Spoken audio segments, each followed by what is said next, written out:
Okay, welcome to the first half of the ninth and last nonpartisan presidential debate.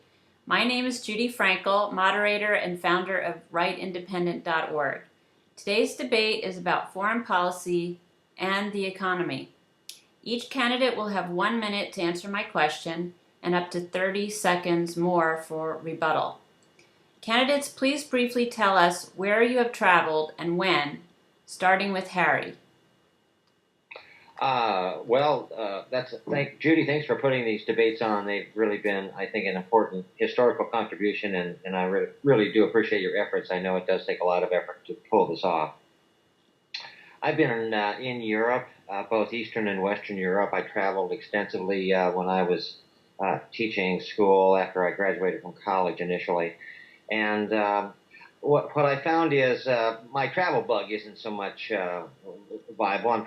I'm much more concerned about just keeping the planet we live in as a whole intact. And because I read the National Academy of Sciences, I see it's in the final stages of being made uninhabitable. And so our foreign policy is actually directly related to this issue, because our foreign policy, we call it the United States foreign policy, but it really represents large multinational corporations like oil and mineral companies that go into foreign countries like Egypt and Iraq and Iran and basically steal those countries' resources by installing puppet regimes that are very brutal, that we've been supporting for 50 years.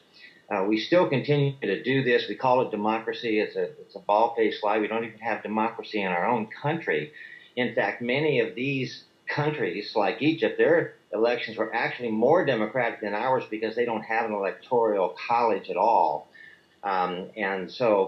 But none of these entities are democratic, and that's the reason for my campaigning for this office, is to advocate the 28th Amendment to our Constitution that would make our country a democracy so that our foreign policy could serve the majority of American citizens instead of the interests of oil companies and chemical companies like Monsanto.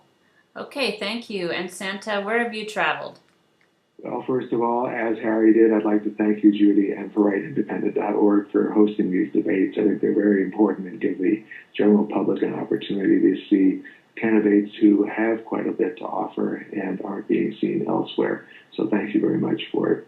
As far as my travels, I've been, of course, as Santa, I've been throughout the world to every single place you could possibly imagine. But as my candidate self, I've been to Europe. I've also been to every state in the United States, to every governor's and most of the senators' offices.